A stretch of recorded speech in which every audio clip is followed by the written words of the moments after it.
Hey there, Dr. Jim Collins here. Thank you for spending some time with me. I have been researching something further and deeper. Of course, it's related to dementia and Alzheimer's disease. If you watch my videos or read my articles, you know that I'm very much into those types of topics. And we know in research and studies, and basically, common sense would tell you that staying active as we age is very important for general health and well being. Well, I've come across some research that specifically looks at a very detailed variable or topic, and it's social participation and how being very socially engaged and active and participating in groups, activities, volunteering, whatever it is, can actually reduce the risk of developing dementia. Okay? So, hear me out. Globally right now, dementia is increasing every single day. We have over 50 million people diagnosed, and many are undiagnosed. So don't statistics. Mark Twain, there are lies and damn lies, and then there are statistics. So we think globally there are 50 million people today who have Alzheimer's disease, and it's going to triple to 150 million by the year 2050. So Alzheimer's, dementia, they take a human toll, but there's also social costs, care costs. As a matter of fact, currently we're spending $263 billion every single year just for dementia care. And it's forecasted to increase to 1.6 trillion by the year 2050. Everything's increasing. So there is this sense of urgency in the medical community, the research community, and the imperative to identify approaches to delay its onset, to slow its progress, or hopefully one day, stop it altogether. Prevention.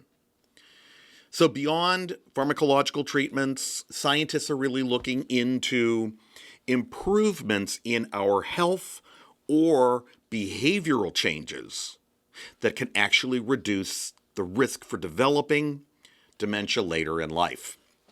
So, lifestyle and dementia matter. They do matter.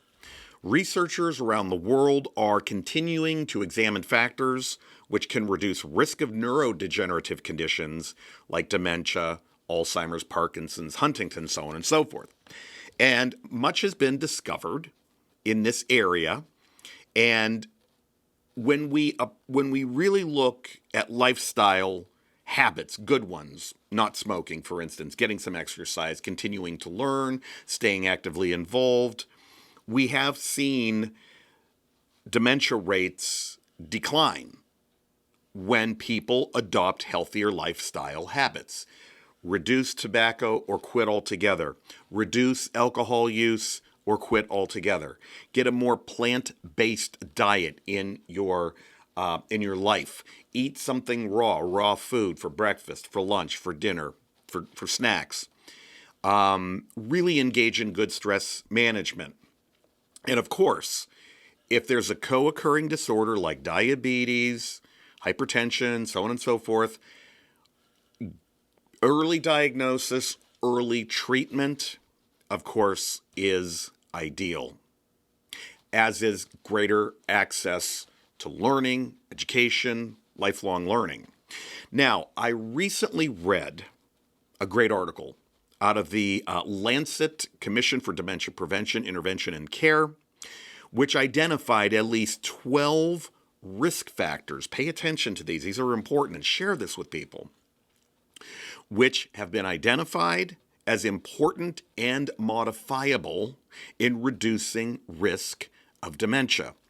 12 risk factors that might reduce or have been shown in research to reduce our risk of developing dementia. Okay? Number one, a big risk is lower education. It's been shown that individuals with low levels of education, they drop out of elementary school, they drop out of high school, or high school's the height of their educational career. Those are associated with, of course, more chronic health issues later in life. The higher the education, the better. Second, treat your heart well. Hypertension is a risk factor. I talk about this in a lot of videos and conferences and seminars that I go to. There is a direct heart and brain connection. What's healthy for your heart is great for your brain. So smoking and a lot of red meat and so on and so forth and no exercise, bad for the heart, bad for my brain. Third, hearing impairment. Hearing impairment and the improper use of hearing aids is associated with earlier onset Alzheimer's disease. That's a fascinating thing. Take care of your ears. Smoking, not good. Obesity, risk factor. Depression is a risk factor. Physical inactivity. You gotta use it or you're gonna lose it, right? That's just a basic mantra that we have in gerontology. Stay active. Continue to stay active as you possibly can throughout your whole life, but particularly in later life.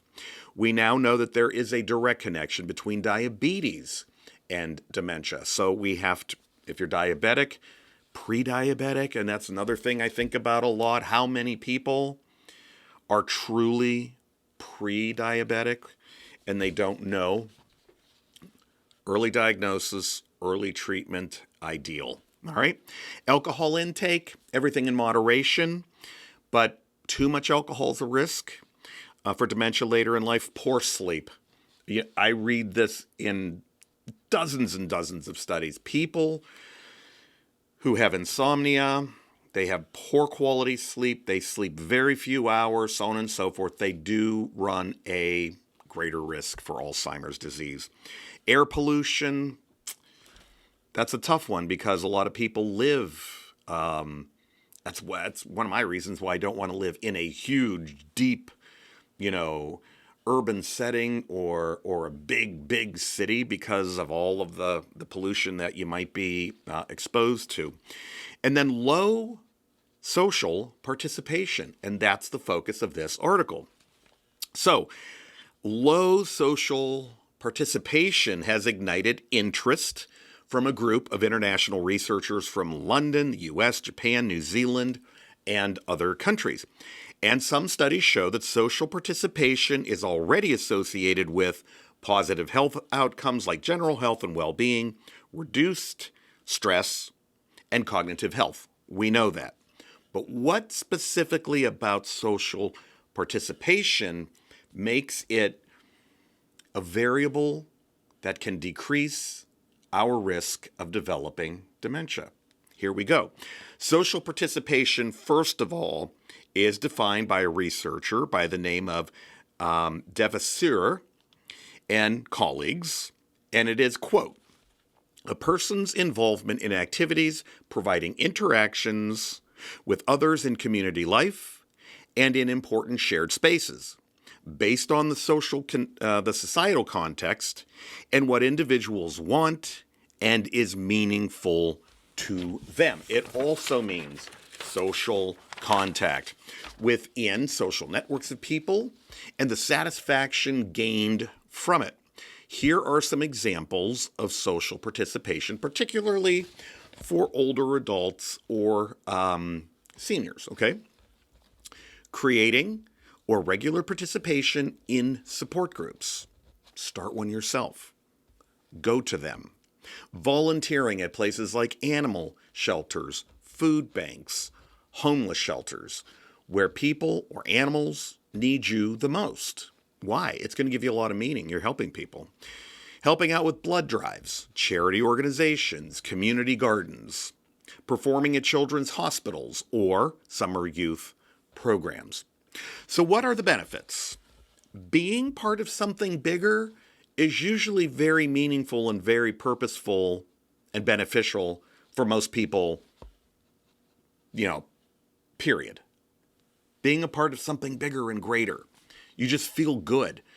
Ultimately, it can reduce the risk of dementia in later life, but older adults who are active provide support to others, receive support from others, they reduce loneliness. And my group and I just published an article on loneliness and its impact, its negative, powerful impact on quality of life and depression and health and everything else, and published an article related to that too. So you're getting something bigger, you're providing and receiving support, you're reducing loneliness, as well as social isolation or becoming socially withdrawn later in life. So being active, it can yield very positive health outcomes, like reducing vascular damage, inflammation, and depression. Social participation may actually buffer stress and build cognitive and brain reserve, which we are going to need later in life. So here are my final thoughts.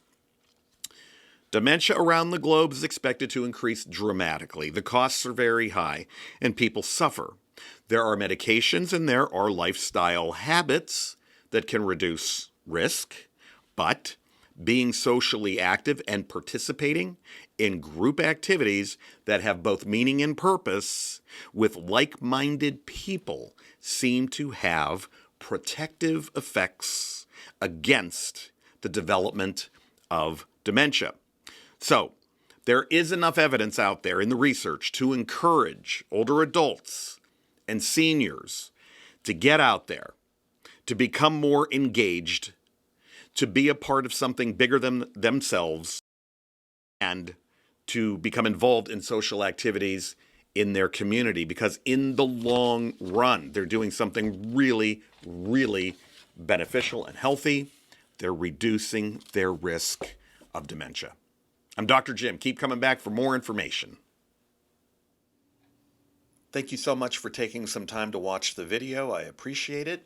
And if you're a licensed healthcare professional who's looking for some great continuing education, we've got it. And we are always working on brand new, fresh content for you. So you can find the link to the website in the description and keep coming back for more information. I hope to see you soon.